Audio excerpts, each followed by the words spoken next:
been a tough time, but I knew that I needed to get in front of you guys and wrap up, I know, certainly our season. So I appreciate the patience as, I continue to navigate this situation. At what point in your life did you first feel comfortable being open about your sexuality?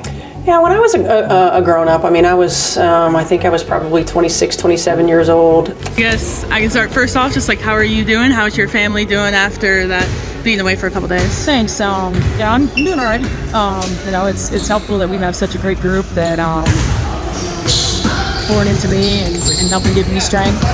So, it's official. Stephanie White just walked away from the Indiana Fever, and not at the end of the season. She's out mid-season, and no, this wasn't one of those fake mutual decision breakups. She quit, right as the story around her was about to blow up. Because yeah, there's footage showing she skipped 2 Fever games earlier this summer. Not for health, not for family.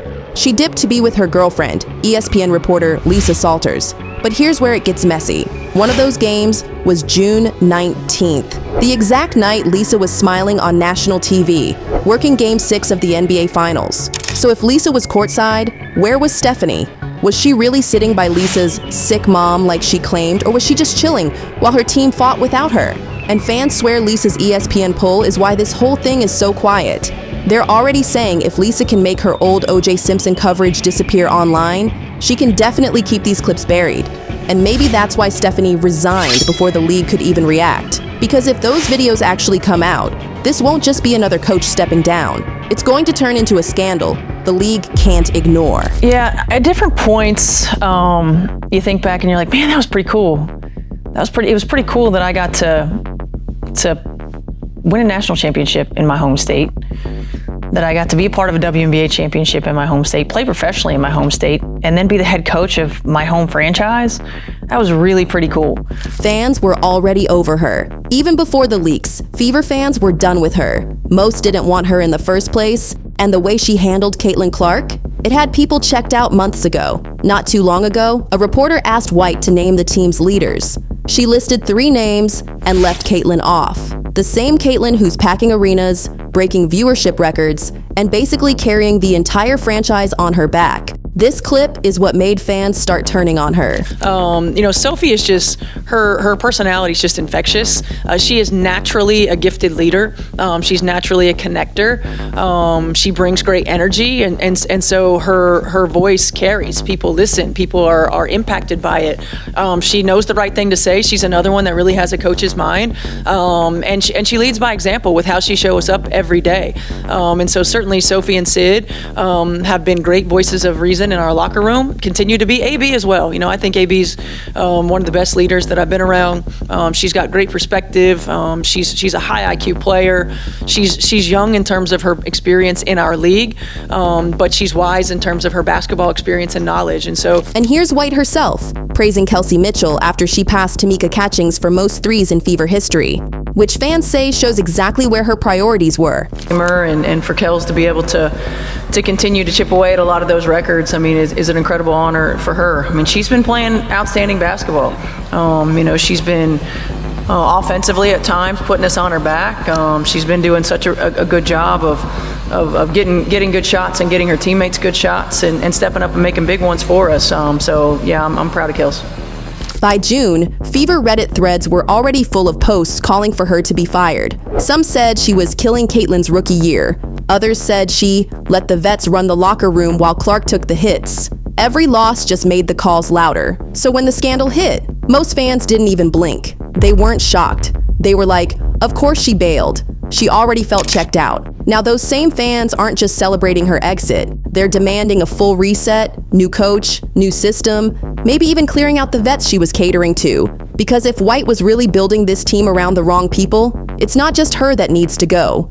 But here's what's even louder than the offense or the leaks: the actual players. Since Stephanie's resignation, not one Fever player has posted a thank you. And in pro sports, that silence isn't normal. It's loud. This is the same coach who, back with the Connecticut Sun, went viral for standing up for Alyssa Thomas when fans crossed the line with racist abuse. Players had her back then, and here's that moment where she went off on the people targeting Thomas. Not right now, but we've seen a lot of racism, sexism, homophobia, transphobia throughout the course of our country.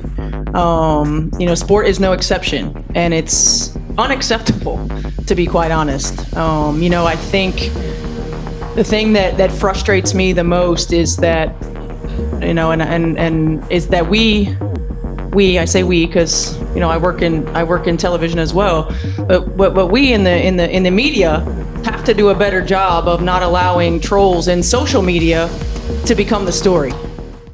And here's where things start to look less like a scandal and more like a cover-up. Because the one person tied to all of this, Lisa Salters, is the same person fans swear can make entire stories disappear. People still bring up how her O.J. Simpson trial coverage suddenly went missing from public archives years ago. And the wild part? This is Lisa herself, talking about that era. Back when she was just starting out in journalism, the same coverage people say mysteriously got wiped. Well, for me, I was 28 years old. I had made it to the network, so I was pretty proud of that because, aspiring journalists, you want to get to the network by the time you're 30. I was at the network, but I was also covering, the trial of the century. So that was pressure. That was stressful. It's my first network assignment, and it's something that everyone was watching. And I mean, everyone was watching that trial every day. Now, the same whispers are back. Stephanie skips 2 games, gets no fines, no suspension, not even a public statement. Meanwhile, Lisa's sitting courtside at the NBA Finals with her network ties. Fans aren't seeing that as a coincidence. They're calling it what it looks like: protection. And the longer the WNBA stays quiet, the worse it looks. Because if Lisa really can bury old footage, what's stopping her from doing it again now? And the craziest part is that none of this feels like a one-off. Because when you look back, Stephanie's career has followed the same script every time. Hype when she arrives, drama in the middle, and an exit that leaves everyone asking what went wrong. At Vanderbilt, she was hyped up as the one to save the program. By the time she left, fans were saying the team was worse than before she got there. Recruiting struggled, players didn't connect with her, and the program flatlined. And just so you see how much attention it got at the time, here's an outlet talking about her Vanderbilt stint when things were already sliding. Vanderbilt. The 38-year-old Whites agreed to take the Vandy women's job at the end of the WNBA season. She'll be reunited with her old college coach, Carolyn Peck, a former Vandy star, who will now serve as the team's associate head coach and run the program until White arrives. Then came the Connecticut Sun. Everyone figured maybe college just wasn't her lane, and she'd shine in the pros. 2 seasons later, she was gone. Reports of locker room tension, players unhappy, and a front office convinced she couldn't lead them to a title. And mind you, she had already promised them that she was going to deliver the title to them. And what we want to do is we want to bring a championship here to Connecticut. We have the pieces to do that. We have the mentality to do that. We're going to put the staff together that puts the best product on the floor and puts our players in position to be successful night in and night out. And we're going to have fun while we do it. So when the Fever hired her, fans were already side-eyeing it. The question now isn't just how this ended. It's if this is the job that finally shuts the door on her coaching career for good, as no team will be willing to take a chance on her. The bigger picture, she never touched. And here's what's getting dragged just as hard: her priorities. For all the times Stephanie made noise about refs or how physical teams played Caitlin Clark, here's a perfect example. This is White herself in a press conference, talking about how Clark has to adjust to the physicality of the league. Are you trying to get me fined again? I am not. Yeah, I mean, there's a level of physicality that they're able to play with against her. I knew it as an opponent, and I see it as her coach. I'm not exactly sure why, but it just is what it is. And we've got to help her learn to adjust and use it against them in certain ways. But none of that compares to the night everything snapped. June 19th, one of the 2 Fever games White skipped, supposedly because Lisa's mom was sick. But that same night, Lisa was smiling on national TV, covering the NBA Finals. No hospital, no family drama. And this is Stephanie herself from that week, brushing it all off as a sudden emergency. The same excuse fans now say doesn't add up. I've had a family emergency. That's why I had to postpone, and still dealing with it now. So it's been a It's been a tough time. And now the WNBA itself is getting dragged. Because look at how they've handled others. Becky Hammon, one of the most prominent coaches in the league, was suspended for 2 games and had her team stripped of a 2025 first-round pick after allegations of workplace misconduct and providing impermissible benefits to a player. Watch how it was covered at the time, because the league made it clear they were cracking down. And the WNBA says that after 2 months of investigating, they found that Aces star Derica Hamby was mistreated and found that Hammond did violate a respect of the workplace policy during a conversation with this player. The league didn't say exactly what was said, though in a statement it said the comments were made by Hammond to Hamby in a connection with Hamby's recent pregnancy. The WNBA has docked the Aces a 2025 first-round pick following its findings.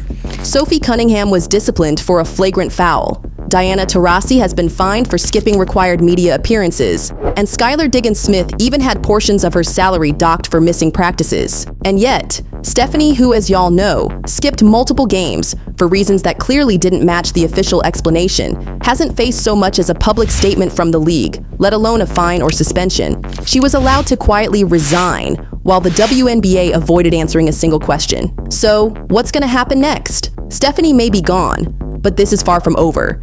The WNBA still hasn't said if they'll fine her, suspend her, or even address the skipped games. The Fever haven't named a replacement. And online, everyone's saying the same thing. The footage we've seen, it's not all of it. And if those leaks drop, White's not just done in Indiana. She could be done in basketball, period. Because if the WNBA wants to prove they're not protecting people with the right connections, they might have to make an example out of her. And if those next clips confirm what fans are whispering, this won't just blow up White's career. It could drag the entire league into a scandal they can't bury.